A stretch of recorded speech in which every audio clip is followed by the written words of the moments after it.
এবার হচ্ছে যে চারুকলায় ঢুকলাম, এখানে এবার কারোর প্রতি কোনো বিদ্বেষ, হিংসা চর্চা কিংবা ঘৃণা চর্চা করা হয় নাই। পুরোটাই হচ্ছে যে একটা শান্তির বার্তা দিচ্ছে মনে হচ্ছে। ঢুকার পরই ব্যাপারটা ভালো লাগতেছে যে এখানে আসলে কোনো হিংসাত্মক কোনো বার্তা এখানে নাই।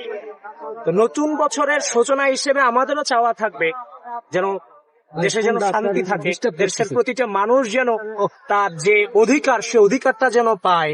কেউ ভালো থাকবে, কেউ ভালো থাকবে না, যে বৈষম্যটা আগে ছিল সেটা যেন পুরোপুরি ভাবে মূলোৎপাটিত হয়।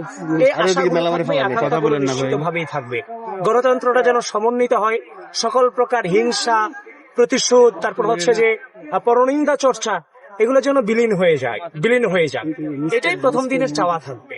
সকল হিংসার ঊর্ধ্বে, হিংসা ও প্রতিশোধের রাজনীতির বিপরীতে সকল মত ও পথের সমন্বয়ে বাংলাদেশী জাতীয়তাবাদ আদর্শের ভিত্তিতে একটি বৈষম্যহীন, সম্প্রীতিমূলক এবং সমন্বিত রাষ্ট্র ব্যবস্থা এবং সমাজ ব্যবস্থাটাই হচ্ছে আজকের দিন কিংবা আগামী কালের দিনের অঙ্গীকার আমাদের সকলেরই। ব্যাপারটা চাইবো না, নিঃসন্দেহে চাইবো। আমরা হাতে ভোট দিয়েছি, জুলাই সনদ নিঃসন্দেহে বাস্তবায়ন চাইবো।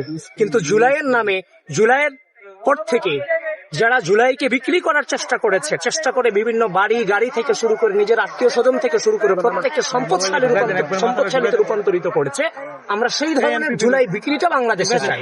কিন্তু জুলাইয়ের চেতনা অপশাসন, স্বৈরশাসন এবং মানুষের মুখ চেপে ধরার বিরুদ্ধে এক দীর্ঘ আপোষহীন সংগ্রাম। এই সংগ্রামের চেতনাটা, এই দীর্ঘ সংগ্রামের যে চেতনা, এই চেতনাটাকে লালন করাটাই জুলাইয়ের সবচাইতে বড় হচ্ছে যে আকাঙ্ক্ষা, এটা আমি মনে করি।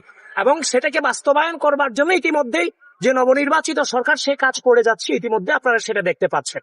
সামগ্রিকভাবে একটা কথাই বলতে চাই, অনেক হিংসা এবং ঘৃণার মধ্য দিয়ে আজকে আমরা এই জায়গাটাতে দাঁড়িয়েছি। আজকে চারুকলায় এসে এই জিনিসটা ভালো লাগছে, যেখানে হিংসা এবং ঘৃণা চর্চা আজকে নাই। এখান থেকেই সূচনা হোক, বাংলাদেশের ঘৃণা এবং হিংসা চর্চা না হোক। সবাই সবার মতো করে ভালো থাকুক। দেখেন ভাই,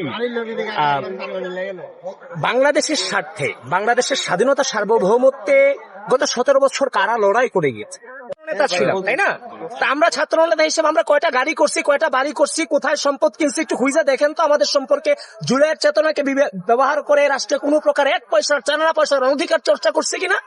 5 আগস্টের পর আবার রাজপথে গেছি গণতন্ত্র, ভোটাধিকার, মানবাধিকার ফিরিয়ে আনবার জন্য, রাষ্ট্রকে স্থিতিশীল রাখবার জন্য।